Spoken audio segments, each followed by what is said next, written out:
Assalamualaikum warahmatullahi wabarakatuh. Nama saya Fadil Taufik Rohmat dari kelas Teknik Informatika A. Saya akan menjelaskan sedikit mengenai aljabar Boolean.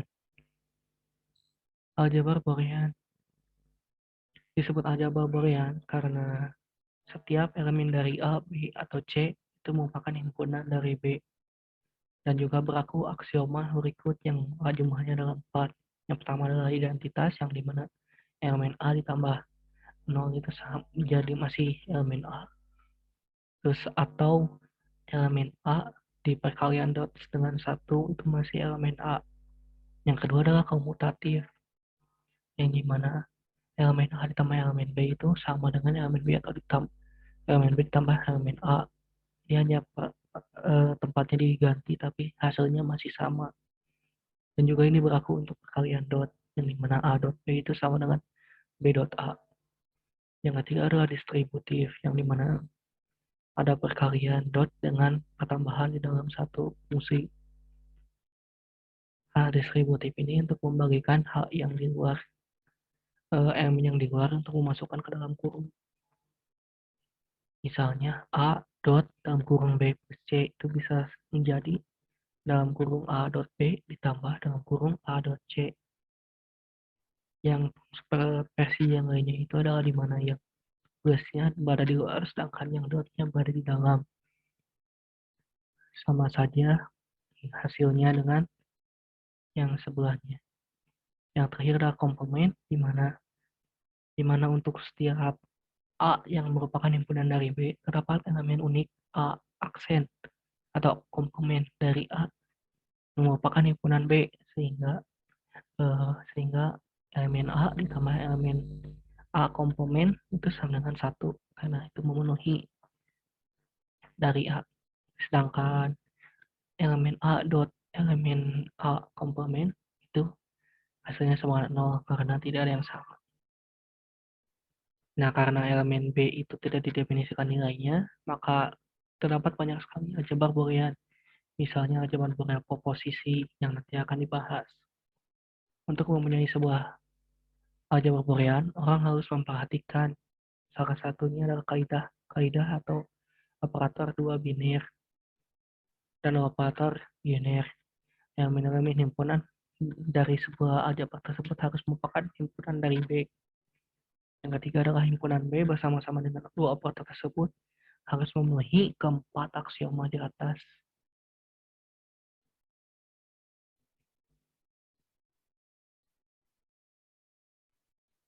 Nah, tadi aljabar yang memenuhi keempat aksioma tersebut itu merupakan aljabar Boolean. Misalnya aljabar himpunan aljabar proposisi yang merupakan aljabar Boolean karena memenuhi empat aksioma tersebut yang di atas, identitas, distributif, dan sejenisnya.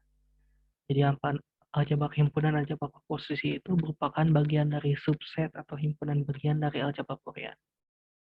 Pada aljabar proposisi misalnya ada B yang merupakan sebuah pengubah dan dua elemen yang berbeda di mana salah satu elemennya itu adalah true dan false dan ada operasi operator biner dan operator unions. Asalkan semua aksioma terpenuhi maka aljabar tersebut adalah aljabar Boolean. Aljabar Boolean dua nilai.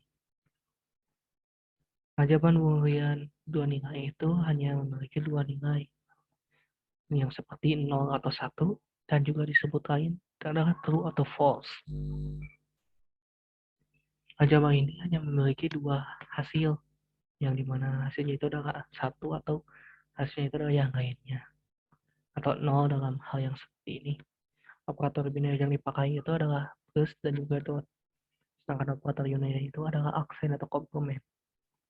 Kaidahnya adalah seperti berikut, yang dimana jika A dot B itu akan menghasilkan true jika kedua dari A dan B itu menghasilkan true, atau A dot B itu akan menghasilkan 1 jika A itu 1 dan B itu 1.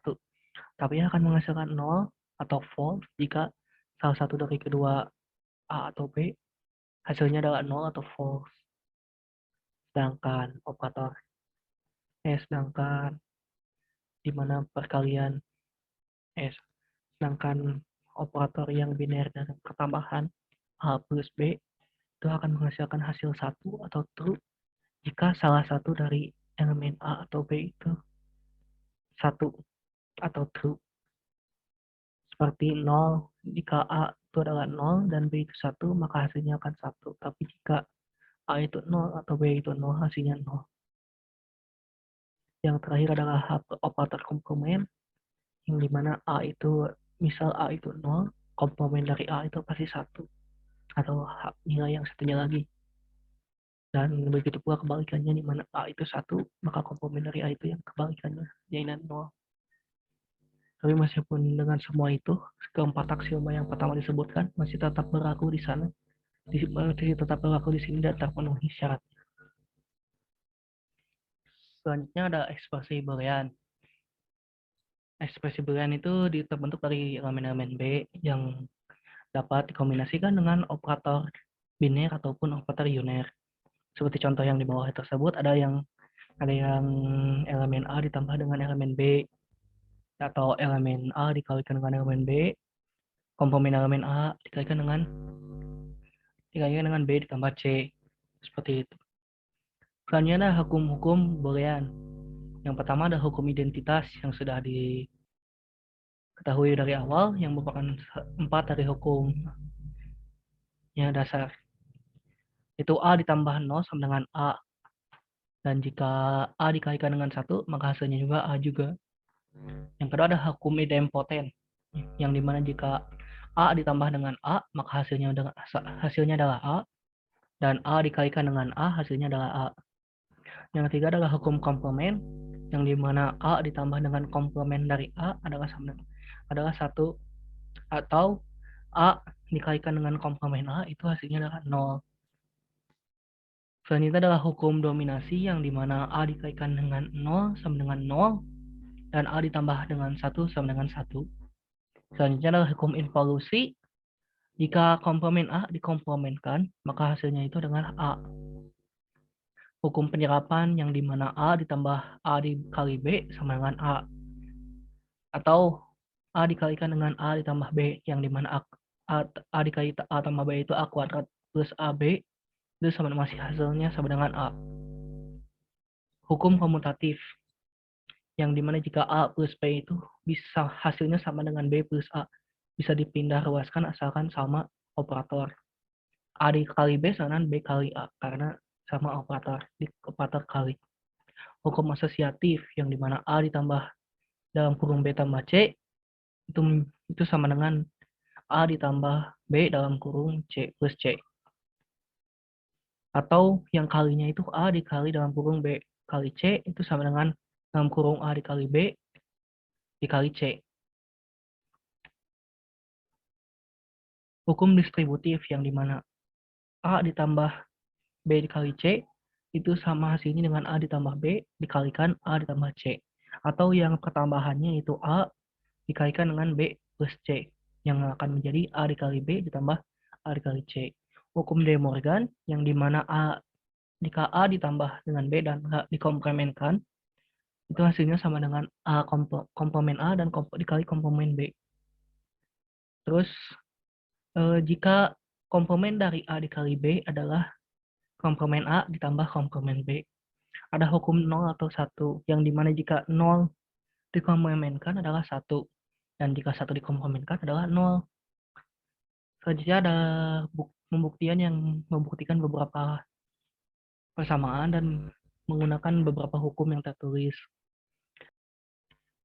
Ya, yang selanjutnya adalah ada fungsi boolean. Beberapa contoh fungsi boolean tersebut yang memiliki beberapa variabel atau beberapa elemen.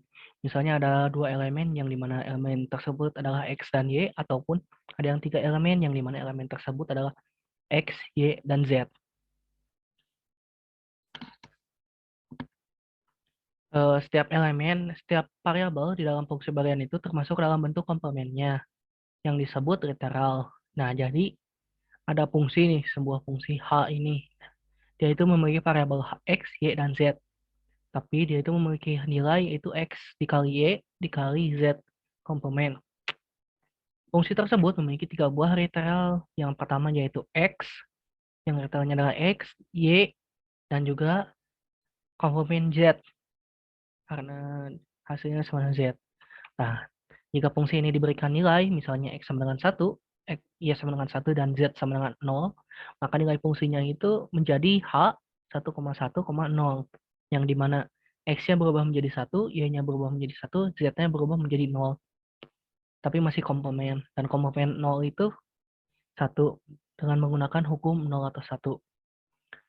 Dihasilkan menggunakan hukum-hukum yang lain, maka hasilnya menjadi 1. Yang selanjutnya adalah bentuk kanonik. Nah, bentuk kanonik itu bisa berupa banyak hal. Ada dari penjumlahan dari hasil kali atau perkalian dari hasil jumlah. Ini adalah contoh dari penjumlahan dari hasil kali, yaitu fungsi f. Fungsi f ini merupakan penjumlahan dari hasil kali, karena yang dikerjakan terlebih dahulu adalah yang perkalian, lalu penjumlahan. Setelah perkalian selesai, maka penjumlahan. Maka hasil dari penjumlahan dari hasil kali. Sedangkan yang fungsi G adalah fungsi perkalian dari hasil jumlah, karena yang dikerjakan adalah penjumlahan dulu, X plus Y plus Z, baru dikalikan dengan yang lain. Dua fungsi ini sama besarnya, yang berbeda hanya cara penulisan. Nah, ada dua sebutan untuk mereka berdua. Yang pertama adalah minterm.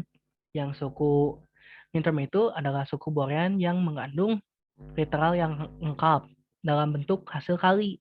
Seperti tadi fungsi f atau ini fungsi f. Ini merupakan minterm. Kayak soalnya ada literal x, ada literal y, dan ada literal z. Yaitu memenuhi syarat literal yang lengkap. Dan juga mereka termasuk ke dalam penjumlahan hasil kali dari hasil kali. Dan ini hasil kali tersebut itu hasil kali dari penjumlahan yang ada di sini itu dinamakan minterm.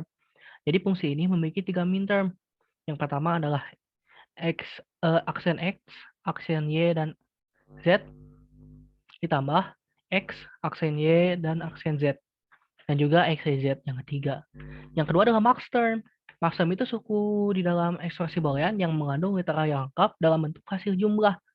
Jadi hasil jumlah ini max term itu berada di dalam sebuah ekspresi Boolean yang menggunakan perkalian dari hasil jumlah. Hasil jumlah ini merupakan max term. Nah, max term tersebut nanti dikalikan dengan max term yang lain akan menghasilkan boolean. Nah, di dalam fungsi G ini ada 5 max term. Contoh-contohnya seperti ini. Lanjut, misalkan ada sebuah variabel dalam fungsi boolean yang adalah X, Y, dan Z. Nah, kalau aksen X sama Y itu bukan minterm, soalnya karena tidak ada punya X, tidak punya Z. Tapi kalau X komplement Y di Z, nah itu termasuk minterm karena literalnya lengkap, ada X, ada Y, ada Z. Nah, yang kedua max term. Nah, max term itu sama kayak minterm. Nah, bedanya itu harus punya kurung. Misalnya X plus Z, nah itu bukan minterm, soalnya nggak punya X, nggak punya Y. Tapi kalau X aksen plus Y plus Z aksen, nah itu baru max term karena mempunyai literal yang lengkap. Tapi ada satu lagi contoh yang ini. Ini ada X, Y aksen, tambah Y aksen, tambah Z. Nah, ini tidak termasuk max term karena tidak ada literal X, meskipun ada X di sini, tapi ini campuran termasuknya. Ekspresi Boolean yang dinyatakan sebagai penyubahan dari satu atau lebih minterm atau perkalian dari satu atau lebih max term disebut dalam bentuk kanonik. Jadi, bentuk kanonik itu harus memiliki minterm lebih dari satu ataupun max term lebih dari satu. Nah, jadi ada dua macam bentuk kanonik. Yang pertama itu SOP atau sum of product, yaitu penjumlahan dari hasil kali, seperti yang tadi ada di fungsi f. Yang kedua adalah POS atau product of sum, yaitu perkalian dari hasil jumlah, seperti yang tadi ada di fungsi G. Yang ini ada fungsi f, itu bisa dikenakan ya. Nah, cara membentuk minterm dan maxterm itu, yang pertama untuk minterm itu setiap variabel yang bernilai 0 dinyatakan dalam bentuk komplement. Sedangkan variabel yang bernilai 1 dinyatakan tanpa komplement. Jadi jika ada sebuah variabel yang bernilai 0, maka akan ditulis komplement variabel tersebut. Misalnya A sama dengan 0. artinya ditulisnya komplement A. Tapi jika A sama dengan 1, maka ditulis A.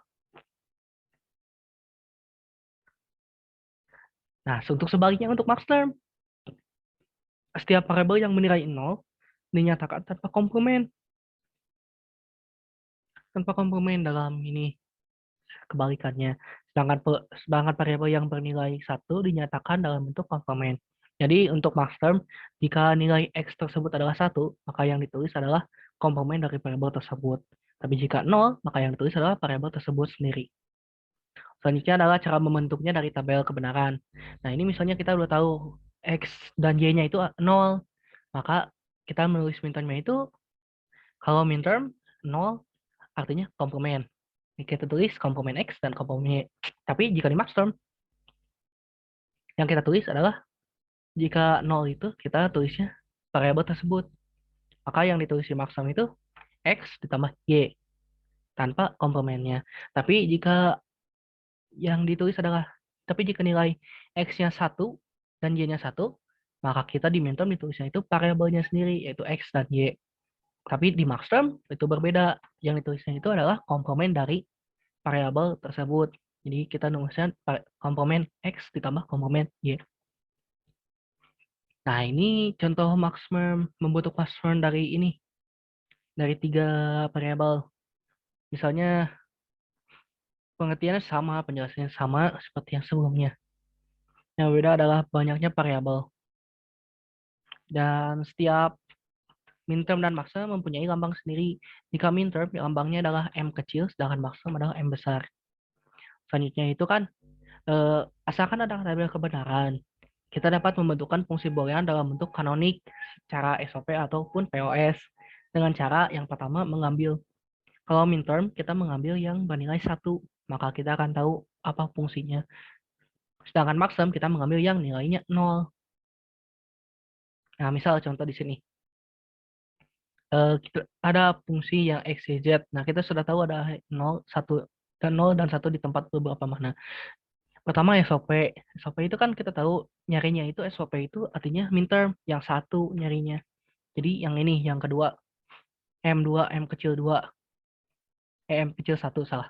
Dimulai dari 0. M kecil 1, 0, 0, 1. Artinya X karena 0 artinya komplement X. Y karena 0 komplement Y ditambah. Dan satu lagi Z-nya itu karena 1 artinya Z biasa. Kita tahu 1. Terus selanjutnya ada yang M5, M4. M4 yang satu hanya X, X hanya X, artinya yang lain komplement X, komplement Y, komplement Z. Yang satu lagi ada yang terakhir, M7, yang dimana semua adalah 1, artinya tidak ada komplement dalam fungsi yang lain, artinya X, Y, Z. Selanjutnya kita mencari max term-nya, artinya kita melihat dari 0. Kita mencari yang nolnya saja untuk max term. Kita bisa tahu dari M besar 0, 0 itu ada 3 0. Dan 0 di M0, di M2, M3, M5, dan M6. Nah, berikutnya adalah contoh soal mengenai aljabar boolean. Saya menuliskan 3 contoh soal, tapi akan membahas satu soal saja. Yang soal nomor pertama. Sederhanakan fungsi boolean di bawah ini secara aljabar, yaitu menggunakan aksioma atau teorema.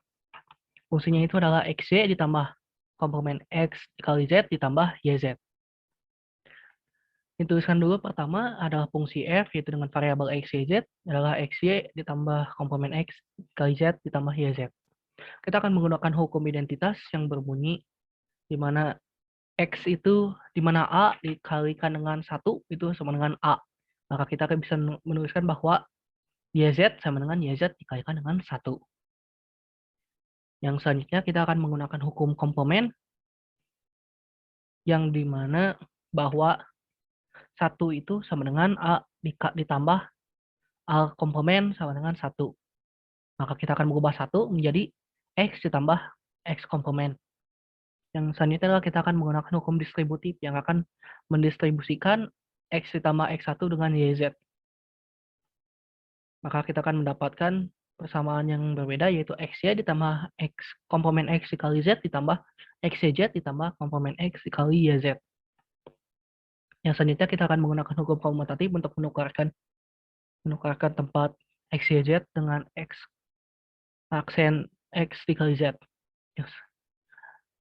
Terus menggunakan hukum distributif untuk memisahkan x, y dari kedua minterm di awal dan memisahkan komplement x dikali z dari minterm yang kedua terakhir. Maka memiliki hasil xy itu dalam kurung dikalikan dengan 1 ditambah z. Ditambahkan komplement x dikali z dikalikan dengan 1 ditambah y. Dengan hukum dominasi, kita Waalaikumsalam. Dengan hukum dominasi, kita akan mengubah bahwa 1 ditambah z itu sama dengan 1. Karena apapun yang ditambahkan dengan 1, maka hasilnya dengan 1. Kita mendapatkan hasil bahwa xy dikalikan dengan 1, ditambah x, komplement x dikali z dikali 1, maka hasilnya adalah kita mempunyai xy plus komplement x dikali z ditambah yz itu sama dengan xy ditambah komplement x dikali z. Ya, sekian dari saya. Terima kasih. Wassalamualaikum warahmatullahi wabarakatuh.